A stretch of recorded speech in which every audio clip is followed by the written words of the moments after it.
Hello, എല്ലാവർക്കും മിനീസ് കിച്ചണിലേക്ക് സ്വാഗതം. നമുക്ക് ചെറുപയർ പരിപ്പ് കൊണ്ട് ഒരു തോരൻ ഉണ്ടാക്കിയാലോ. അതിന് വേണ്ടി ഒരു 4 ടേബിൾ സ്പൂൺ ചെറുപയർ പരിപ്പ് കഴുകി വൃത്തിയാക്കി ഒരു ബൗളിനകത്ത് എടുത്തു. ഇനി നമുക്ക് 2 ടേബിൾ സ്പൂൺ തേങ്ങ ചിരവിയത്, 3 ടേബിൾ സ്പൂൺ ആയാലും കുഴപ്പമൊന്നുമില്ല. ഞാനിവിടെ 2 ടേബിൾ സ്പൂണേ എടുത്തുള്ളൂ. പിന്നെ 2 വറ്റൽമുളക്, കുറച്ച് കറിവേപ്പില. ഇനിയിപ്പോൾ ഇത് നല്ല സിമ്പിളാണ്, പെട്ടെന്നുണ്ടാക്കാം. നമുക്കിത് ഒരു കഞ്ഞിയുടെ കൂടെയും പിന്നെ ഇത് വൈകിട്ട് പിള്ളേർക്കൊക്കെ തോരനുണ്ടാക്കി ചുമ്മാതെ പപ്പടമോ അല്ലെങ്കിൽ ഇത് സ്പൂൺ വെച്ച് ചുമ്മാ എടുത്ത് കഴിക്കാനും നല്ല ടേസ്റ്റാണ്. നല്ല ഹെൽത്തി ആയിട്ടുള്ളൊരു സംഭവമാണ്. അപ്പം ഇനി നമുക്ക് ചീനിച്ചട്ടി വെച്ച് 1 ടേബിൾ സ്പൂൺ വെളിച്ചെണ്ണ ഒഴിച്ച് വെളിച്ചെണ്ണ ഒന്ന് ചൂടായി കഴിയുമ്പോഴത്തേക്കും കടുക് ഒരു 1/4 ടീസ്പൂൺ കടുകിട്ടു.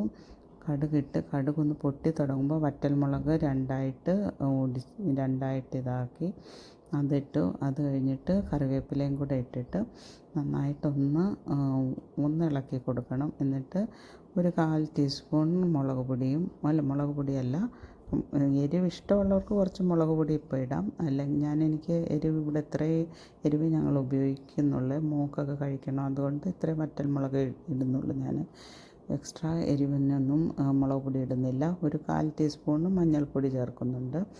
എന്നിട്ട് അതൊന്ന് ചൂടായി കഴിയുമ്പോഴത്തേക്കും നമുക്ക് ഇതിനകത്ത് ഈ സമയത്ത് കായപ്പൊടി വേണമെങ്കിൽ ഇടാം, ഒരു 1/4 ടീസ്പൂൺ. അത് കഴിഞ്ഞ് ഞാനിവിടെ നമ്മൾ കഴുകി വൃത്തിയാക്കി വെച്ച ചെറുപയർ പരിപ്പ് കൂടെ ഇട്ടു.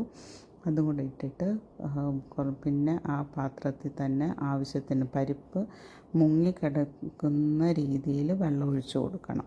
അത്രയും വെള്ളം മതി. ചെറിയ തീയിൽ ലോ ഫ്ലെയിമിലാണ് ഇത് വേവിക്കേണ്ടത്. അത് മുങ്ങിക്കിടക്കുന്ന അത്രയും വെള്ളം ഞാൻ ചെറുപയർ പരിപ്പ് കഴുകിയെടുത്ത ആ ബൗളിൽ അതിനകത്ത് തന്നെ വെള്ളം ഒഴിച്ച് ബൗളിനകത്ത് 2 ബൗൾ വെള്ളം ഒഴിച്ചിട്ടുണ്ട്. അത്രയും ഞാനിവിടെ എടുത്തിട്ടുള്ളൂ. കണ്ടോ, ഇതിപ്പം മുങ്ങിക്കിടക്കുന്ന ഇത്രയും മതി. ആ വെള്ളത്തിനകത്ത് വെന്ത് ഒരുപാട് കുഴയത്തില്ല, കറക്റ്റ് വെന്ത് കിട്ടും നമുക്ക്. ഇനിയിപ്പം ഇതിപ്പം തിളച്ച് ഒരു 1/4 ടീസ്പൂൺ ഉപ്പുകൂടെ ഇട്ട് ഇളക്കി ഇത് തിളച്ച് വേവട്ടെ. ഇനിയിപ്പം ഒന്നും ചെയ്യണ്ട, ഒന്ന് ഇളക്കി കൊടുത്തിട്ട് ഉപ്പിട്ടതല്ലേ, ഒന്ന് ഇളക്കി കൊടുത്തിട്ട് വേവാനിതാകും.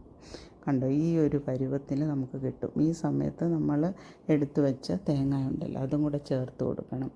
ഈ ഫുൾ കഴിഞ്ഞിട്ട് തേങ്ങ ഇടുന്നതിലും നല്ലത് ഈ ഒരു പരുവാകുമ്പോൾ തേങ്ങ ഇട്ട് കൊടുത്താൽ ആ തേങ്ങയുടെ ടേസ്റ്റും കൂടെ അതിനകത്ത് രണ്ടും കൂടെ പരിപ്പും തേങ്ങയും കൂടെ ഒക്കെ നല്ലൊരു ടേസ്റ്റും മണവും കിട്ടും. നല്ല ഹെൽത്തി ആയിട്ടുള്ള ഒരു തോരനാണ്. എല്ലാവരും ഒന്ന് ട്രൈ ചെയ്ത് നോക്കണം. ഇഷ്ടപ്പെട്ടെങ്കിൽ ലൈക്ക് ചെയ്ത് ഷെയർ ചെയ്ത് സബ്സ്ക്രൈബ് ചെയ്യണേ.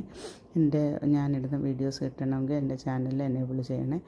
അപ്പം എല്ലാവരും ട്രൈ ചെയ്യുമെന്ന് വിശ്വസിക്കുന്നു.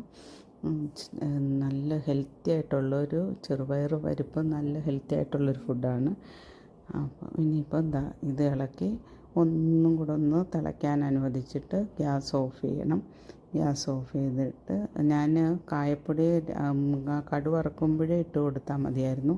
ഞാനത് വിട്ടുപോയി, അതുകൊണ്ടാണ് ഇപ്പോൾ ഇട്ടത്. ആ സമയത്ത് ഇട്ട് കൊടുത്താൽ ഒന്നും കൂടി നല്ല സ്മെല്ലും അതിന് നല്ലൊരു ടേസ്റ്റും കൂടെ കിട്ടും. ഇപ്പോൾ റെഡി ആയിട്ടുണ്ട് തോരൻ. ഇനി നമുക്ക് ഗ്യാസ് ഓഫ് ചെയ്യാം. ഗ്യാസ് ഓഫ് ചെയ്തിട്ട് സെർവിങ് ബൗളിലോട്ട് മാറ്റുക. അപ്പോൾ എല്ലാവരും ട്രൈ ചെയ്ത് നോക്കുമെന്ന് വിശ്വസിക്കുന്നു. Thank you.